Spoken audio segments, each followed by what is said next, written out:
teacher is a language teacher. Every student is a language student. And the beautiful thing about GLAD is what we do in the classroom is a very practical application of a lot of really good research on primary language. So let's talk about where the foundations of the activities that you see in this print-rich environment on our walls, where they found their roots, where they came from. A number of researchers inform GLAD's vision, and let's start with Jim Cummins. Jim is one of the granddaddies, one of the godfathers of language acquisition research. He's the one that taught us that language is both social and academic, and that it takes years to develop both of those components of language. He also taught us that language builds language, which means that when a parent is afraid to speak in their primary language in their home for fear that it will take away from their students' second language acquisition in school, although those intentions are beautiful, they're based in a misconception. So one of our jobs as language teachers is to help parents understand that any print, any language in the primary language at home will build a language at school. And actually, Alma Flor Otter taught us that parents should model the language that they feel the strongest in. Typically, that is the primary language in the home.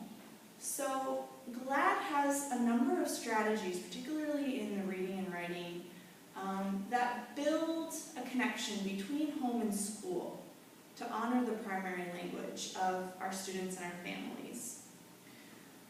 Again, David Ramirez, his research showed us that when you reach out between home and school, you facilitate the development of the second language more readily than if you don't.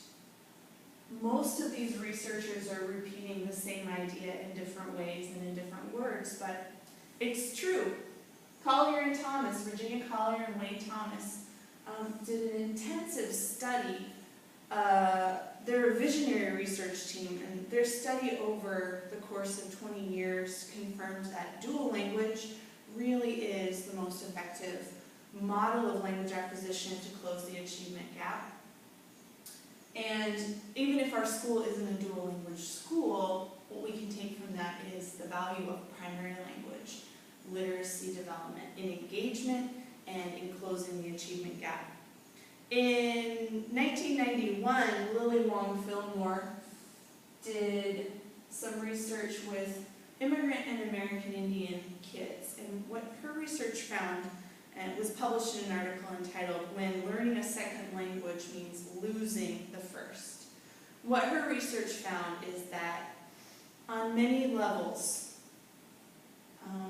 the loss of primary language is costly to a child, to their family, to their society.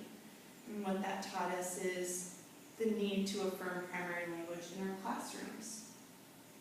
And last but not least, Alma Flor Otter, the author, again showed us that the home and school interaction, the value between what happens in the classroom and what happens in the home, connecting those two is very strong, and that those language skills can transfer and will transfer from L1 to L2.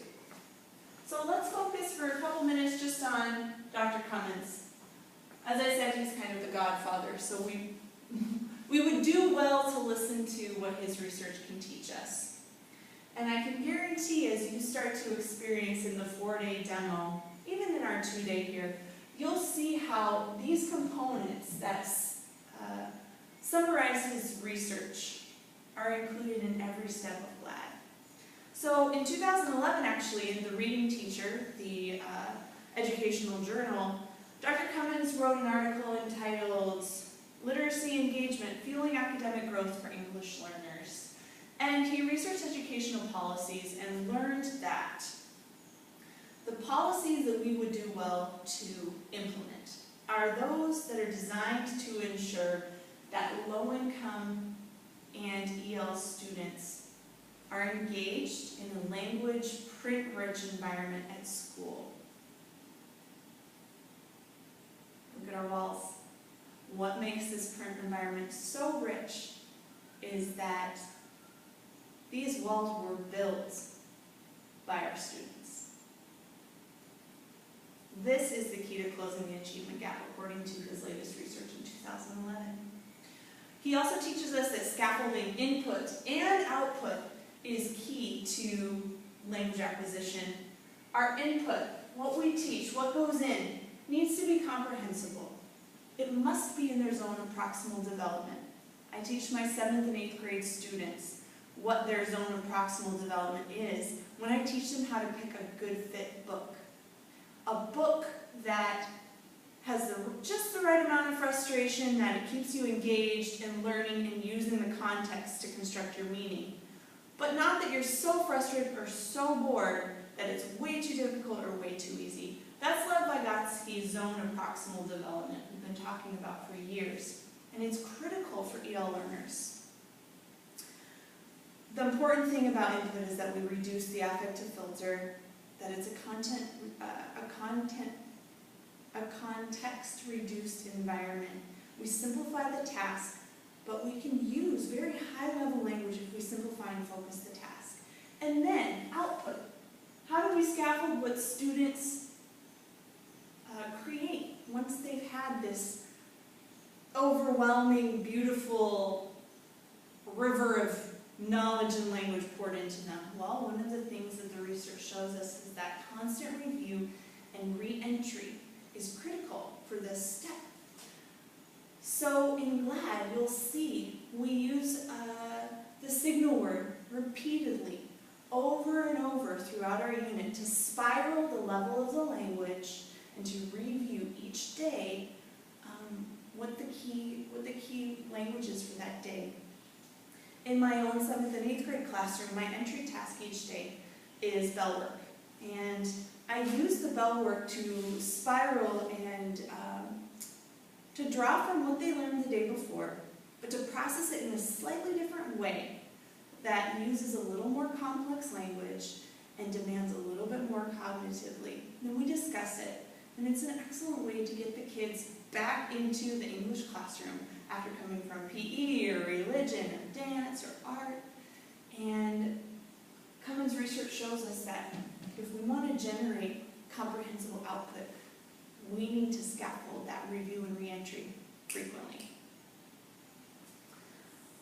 A quote from the doctor about activating and building prior knowledge. It's like preparing the soil before sowing the seeds of knowledge. That's what prior knowledge does. Any gardeners in the room? What do you do before you plant? Yes, exactly. And why do we do those things? Because our plants will grow better if we do them. Yes. It's a great analogy for our classrooms as well. Relating any new information to what a student already knows in their L1 is going to foster learning and facilitate the language acquisition. Teaching for transfer across languages and affirming identities go together. Because what we want to do, what our goal is to welcome home languages into our classroom. Prior knowledge doesn't just relate to what a student can read or write. Prior knowledge is about everything that's in their little brains. Their cognitive functions, the totality of their social experiences, their identity. And honoring that is going to help us transfer the skills that they acquired in their L1 to their L2. Whether that is in a dual language setting or not, we can still facilitate that. So let's talk just quickly about L1 to L2 transfer.